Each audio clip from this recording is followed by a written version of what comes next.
प्रेमात सगळ्यात सुंदर गोष्ट कोणती माहितीये का?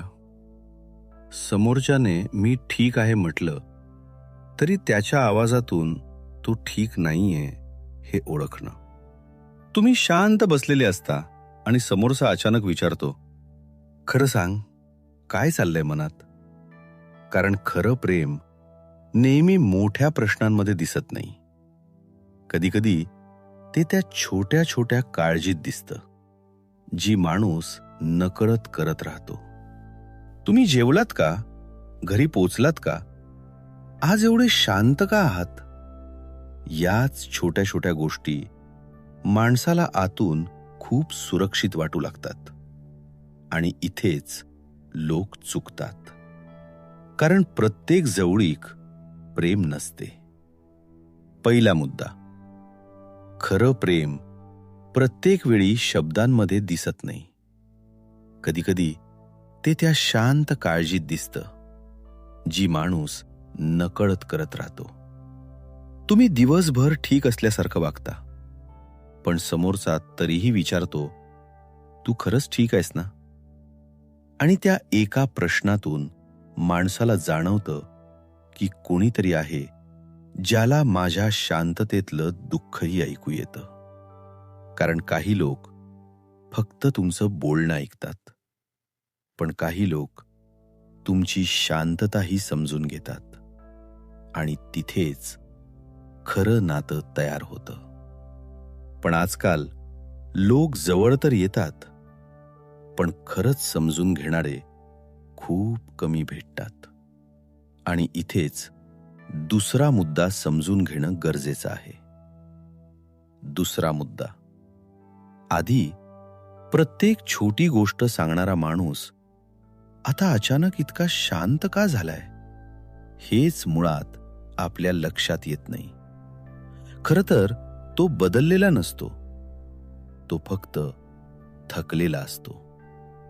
कारण प्रत्येक वेळी स्वतःलाच एक्सप्लेन करत राहणं खूप त्रास देतं. मी ठीक आहे हे बोलतानाही मनात खूप काही चाललेलं असतं, पण समोरच्याला कधी कधी फक्त त्याचे शब्द ऐकू येतात, त्याचं मन कळत नाही. आणि मग त्याचा परिणाम, माणूस हळूहळू आपल्या मनातल्या गोष्टी सांगणंच कमी करतो. कारण त्याला वाटायला लागतं, कदाचित मला इथे समजून घेतलं जाणार नाही. आणि सगळ्यात जास्त दुःख कशाचं होतं माहितीये? माणूस नात्यातून अचानक दूर जात नाही, तो आधी मनातून शांत व्हायला लागतो. आणि ही शांतता खूप धोकादायक असते. कारण इथेच नातं हळूहळू दूर जायला लागतं. आणि म्हणून तिसरा मुद्दा समजून घेणं खूप गरजेचं आहे. तिसरा मुद्दा, नातं बदलतं हे एका दिवसात जाणवत नाही, ते हळूहळू जाणवायला लागतं. आधी तुमच्या एका शांततेवरही लक्ष देणारा माणूस आता तुमच्या दुःखाकडेही शांत राहायला लागतो. आणि तेव्हा दुःख भांडणाचं नसतं, दुःख याचं होतं की पूर्वीसारखं काहीच उरलेलं नसतं. आधी जिथे प्रत्येक गोष्टीत जवळीक जाणवायची, तिथे आता फक्त बोलणं उरतं, भावना नाही. आणि सगळ्यात जास्त त्रास एका गोष्टीचा होतो, माणूस समोर असतो पण पूर्वीसारखा राहत नाही. काही नाती अचानक तुटत नाहीत, ती आधी मनातून रिकामी व्हायला लागतात.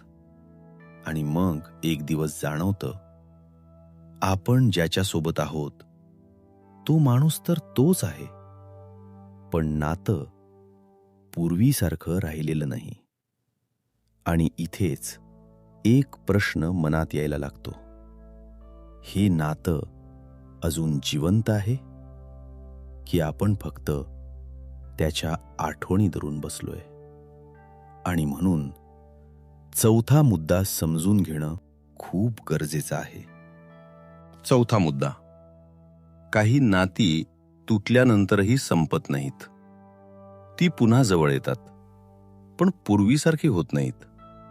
कारण एकदा मन दुखावलं ना, मग माणूस हसायला शिकतो, पण पुन्हा पूर्णपणे मोकळं व्हायला घाबरायला लागतो. आणि इथेच बहुतेक लोक चुकतात. त्यांना वाटतं फक्त सॉरी बोलून सगळं पूर्वीसारखं होईल.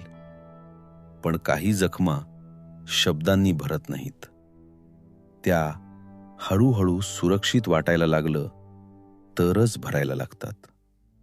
कारण एकदा तुटलेलं मन पुन्हा कोणासमोर मोकळं होताना खूप घाबरतं.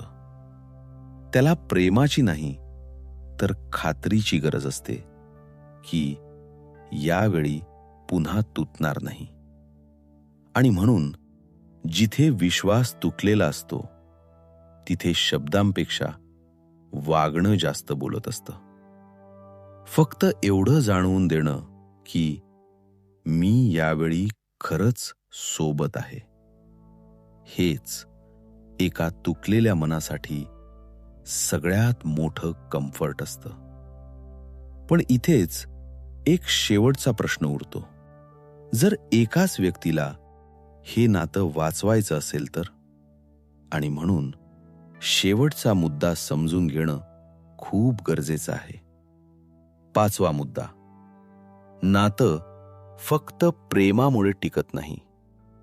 ते टिकतं दोघांनीही एकमेकांचा मनापासून आदर केल्यामुळे.